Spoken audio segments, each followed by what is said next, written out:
आपकी अदालतમાં પહેલો આરોપ નવાઝુદ્દીન સિદ્દીકી પર। आपकी अदालतમાં फिल्म स्टार नवाजुद्दीन सिद्दीकी पर आरोप છે કે તે કન્ફ્યુઝડ છે।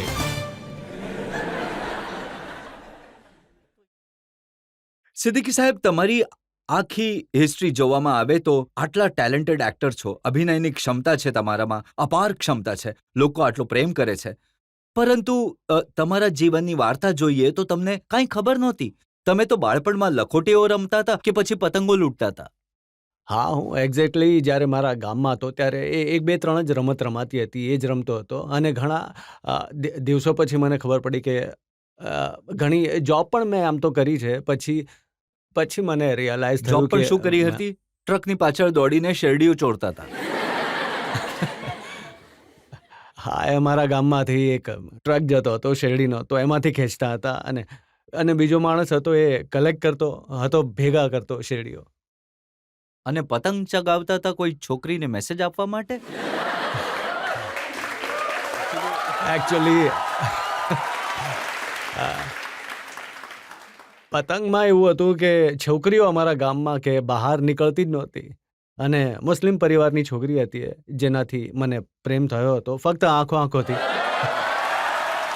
હું મારી છત પર ઊભો રહીને પતંગ ચગાવતો હતો અને છત પર નાખતો હતો ચિઠ્ઠી લખીને, જેથી એનો જવાબ આવે। પણ એવું થતું કે પવનની દિશા બદલાઈ જતી બીજી સાઈડ। તો 3-4 દિવસ સુધી વેઇટ કરતો હતો જ્યારે પવનની આ દિશા હોય, પછી હું પતંગ ઉડાવું અને એના ધાબા પર નાખું, પછી જવાબ આવે, અને એમાં 5-6 દિવસ લાગી જતા હતા। તો ક્યારે માએ પણ ન કહ્યું કે મારો દીકરો આટલો હેન્ડસમ છે, હીરો બની જશે ફિલ્મોમાં? મેં જ્યારે પહેલી વાર ઘરમાં એ ઈચ્છા વ્યક્ત કરી કે હું એક્ટર બનવા માંગુ છું, તો ઘણા આસપાસના સંબંધીઓ કહ્યું કે એ ચહેરો તો જોઈ લે પહેલાં પોતાનો। તો આ બધું ઘણું સાંભળવા મળતું હતું, પણ મેં મગજથી વિચાર્યું હતું કે બનવું તો એક્ટર જ છે। તો આ ક્યારે અહેસાસ થયો કે હું એક્ટર બનવા માંગુ છું? આ ગ્રેજ્યુએશન પછી થયું। કોઈએ કહી દીધું કે સપનું આવ્યું હતું રાત્રે?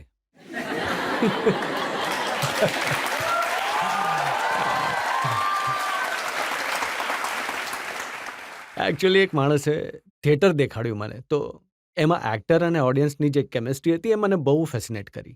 તો મેં ડિસાઇડ કર્યું કે એક્ટર જ બનવું છે, ભલે કંઈ પણ થઈ જાય। પછી બધા જોબ છોડી દીધા મેં બધા, અને પછી એક્ટિંગના કામે લાગી ગયો હતો। પણ પોતાની જાતને બરબાદ કરવાનો આખો પ્રોગ્રામ બનાવી લીધો હતો, કારણ કે જ્યારે એક્ટિંગ શીખી રહ્યા હતા તો તમે એક વોચમેનની નોકરી કરી લીધી, ચોકીદાર બની ગયા।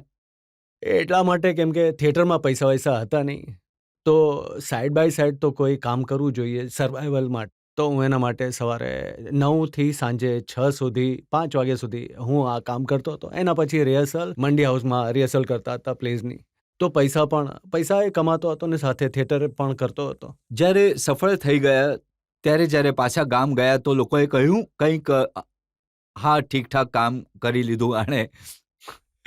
શરૂઆતમાં હું નાના રોલ કરતો હતો। એ કરીને જ્યારે હું ઘરે જતો હતો, મારા ગામ જતો હતો, તો એટલું અપમાન અનુભવાતું હતું, કારણ કે લોકો કહેતા કે યાર પિટાય છે, માર ખાય છે, અને માર ખાઈને ગામ આવે શરમ નથી આવતી? તો ઘણો અહેસાસ થતો મને કે હવે નહીં જાઉં ગામ, કેવો રોલ ન મળે કે જેમાં હું માર ન ખાઉં। તો પછી ગેંગ્સ ઓફ વાસેપુર મળી, પછી હું ગામમાં ગયો તો બધાએ મને કહ્યું કે હવે આવ્યો વાઘનો દીકરો। એમનો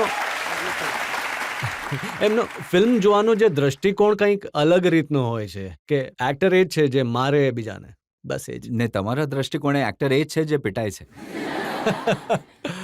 મારો દ્રષ્ટિકોણ તો તૈયાર જ નથી થયો હજી। હું મારું ઘણું મન કરે છે કે હું વિચિત્ર પ્રકારના રોલ કરું, તો કોઈ એક ફિક્સ ઇમેજ ન બનાવું રોલને લઈને।